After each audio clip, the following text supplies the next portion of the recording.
The price of food has been rising and it is expected to get even more expensive.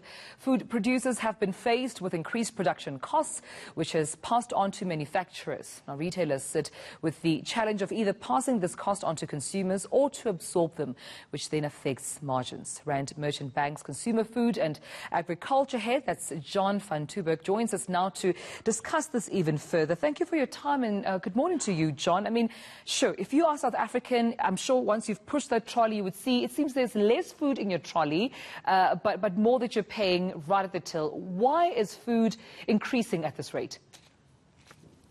Good morning, and thanks for having me on your show. Yeah, it's the food supply chain is quite long and complicated. It starts right up at the farmers level, who have to buy imported items such as diesel, seed is often imported as well. And various other costs which contribute, fertilizer as well, which contribute to their costs. So whilst they're having record crops, and you would expect that the price of wheat and maize would be coming down, it's actually still increasing. So they have these costs that they then pass on to your food producers, and their inflation was running at 12% in November. It's softened slightly to about 7.8% in March. But then someone like the food manufacturers, who are producing our breads and our staple foods, their producer price inflation has steadily been creeping up from 4% last year to 6% in February, and now 8% in the most recent producer price inflation stat in March. So that then leaves them in a conundrum as to how much of those costs they should pass on to the retailers and ultimately us. So those chains then are almost absorbed by the various people. Those costs are absorbed by various people in the chain. So the farmers have been absorbing some of those costs. The food producers, they've been having to cut some of their own internal costs. In these pandemic times, there's less travel that they're having to incur, maybe less marketing, less entertainment. So they're able to absorb some of those costs. And therefore, whilst the price is going up, I don't think it's going up as much as it potentially could, is the answer. And in terms of just the items, the food items, are we seeing this price increase across the board, or is it only a select of food items?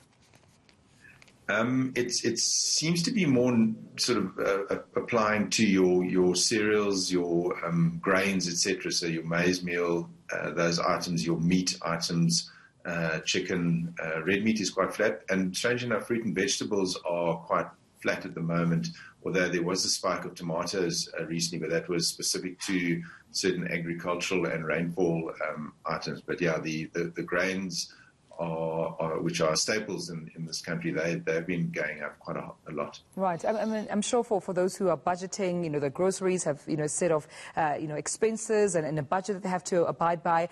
They're keen to know, for how long do you think we should expect this price on food to continue increasing? Yeah, that's a very good question. I mean, quite often the price of food is seasonally linked as well. Now, we are coming towards the end of the current season, but these prices that we're experiencing now are not likely to soften in the next month or two. I would guess as farmers respond to these better prices and start planting more grains, you'll start seeing a softening of these prices, but that would be a couple of months out. So, my advice would be that we have to tighten the belt for a couple of months longer before these food increases start moderating a little bit. Absolutely. And while you're giving, advice to the consumers in terms of tightening their budget, what about some of our producers here? How do you think they can best sort of cope under these weak economic sort of status at this point? Yeah, so the producers are having to respond in various ways. So some of them, as I say, have cut costs such as travel, marketing, but there's only a limit to what they can do as far as that's concerned, because they're competing for shelf space on the retailer shelves. They have got market shares that they're trying to protect as well.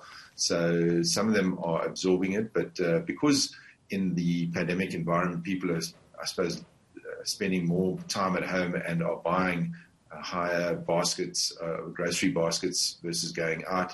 So there's increased demand for a lot of their products, baking products, etc. So people are prepared to pay a little bit more for these products that they're using more at home, and therefore the food producers can maybe get slightly higher increase on some products, but other areas they are having to absorb some of these increased costs, and their margins are being impacted. And you see in a lot of the listed food manufacturers are claiming this input cost pressures that they are experiencing at the moment will hurt their margins in the short term.